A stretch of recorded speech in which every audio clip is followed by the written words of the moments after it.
Haid tidak teratur pada saat remaja, apa penyebabnya?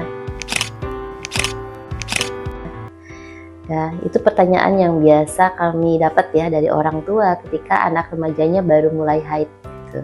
Saya akan mencoba menyampaikan bahwa fase perkembangan manusia itu dimulai dari janin, kemudian menjadi seorang anak ya, jadi seorang bayi balita, dan juga remaja, dewasa, sampai dengan klimakterium atau menopause. Pada saat dalam kandungan, yaitu pada usia kehamilan 16 minggu, seorang janin wanita Allah berikan modal 3-6 juta sel telur. Dengan bertambahnya usia, maka yang tersisa pada saat fase pubertas yaitu sekitar 300.000 sampai dengan 400.000 sel telur. Fase pubertas adalah fase peralihan dari seorang anak menjadi seorang dewasa, seorang wanita dewasa, dan fase ini setiap anak berbeda. Apa yang membedakannya yaitu dari faktor-faktor stimulasi yang didapat terhadap dirinya, karena memang pusat sentralnya itu adalah di bagian otak, yaitu poros HPO, poros hipotalamus, pituitari, serta ovarium, di mana otak sebagai pengendali terjadinya suatu perubahan. Nah, pubertas ini ketika terjadi, maka ada perubahan kematangan sel yang asalnya dia belum berfungsi menjadi berfungsi, asal dia belum matang menjadi matang gitu kan. Nah, tandanya apa saja? Biasanya pada remaja putri adalah payudara yang sudah mulai tumbuh rambut-rambut, kemudian juga adalah cepat ya bertambah tinggi, panggulnya juga melebar, keringat juga berlebih, sehingga juga ada yang beberapa anak mengalami jerawat, serta mulai dengan terjadinya yaitu menstruasi.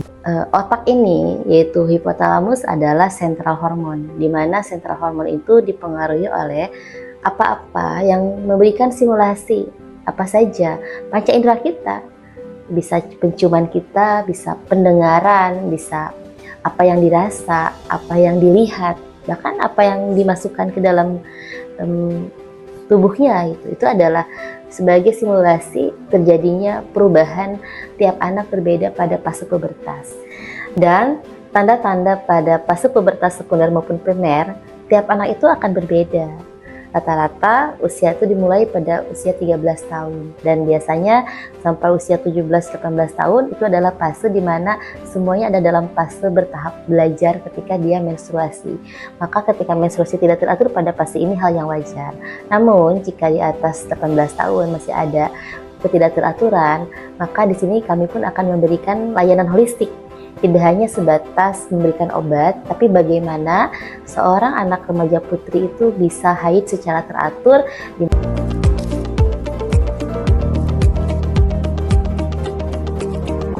Yaitu yang pertama, karena kita tahu bahwa pusat daripada hormon itu adalah otak, dan otak ini yang mempengaruhi terjadinya hormon pada reproduksi. Maka tenangkan kalbunya, tenangkan psikologisnya, tenangkan pikirannya dengan melihat apa yang memang pantas dilihat, dengan mendengarkan dia apa yang memang pantas didengar, dan dia udah mulai mempelajari problem solving terhadap dirinya. Jadi seorang remaja yang memang harus kita dampingi untuk dikuatkan bagaimana dia untuk mengetahui, bagaimana dia untuk terisi secara psikologisnya, otaknya.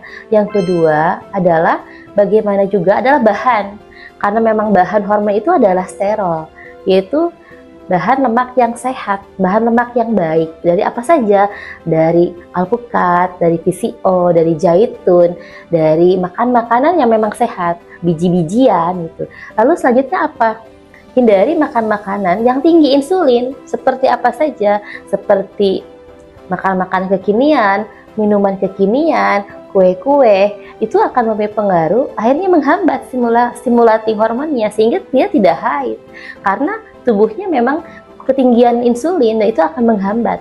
Dan yang selanjutnya adalah yang membuat dia takut yang berlebihan, yang akan mengeluarkan namanya hormon kortisol.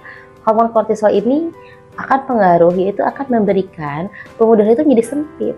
Sehingga bagaimana makanan yang sehat itu akan sampai terhadap organ jika anak tersebut cemas. Maka syaratnya untuk supaya tidak cemas, bukan kita menghindari cemas, tapi anak harus mengetahui bagaimana ketika terjadi cemas, dan dia bisa untuk memiliki ilmu untuk mengatasi kecemasan tersebut dengan pikiran yang sehat, dengan psikologis yang sehat, dengan pola makan yang sehat, dengan kecemasan yang dia bisa mengatasinya, problem solving, dan juga dia tidak tinggi insulin pada pola makannya, itu akan menghasilkan suatu hormon reproduksi yang sehat juga.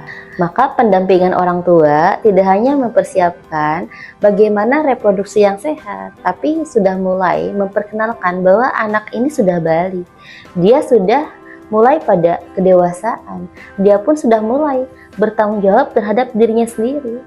Catatan amal sudah mulai berlaku dan malaikat sudah mencatat. Dia sudah mulai wajib untuk sholat, dia sudah mulai wajib untuk saum, zakat, bahkan kegiatan-kegiatan yang seperti halnya dewasa lakukan. Jadi seorang orang tua, ketika kita sudah memiliki anak pubertas, kita harus menyiapkan reproduksi yang sehat dan juga kesiapan dalam mukalafnya, yaitu dalam kebaligannya.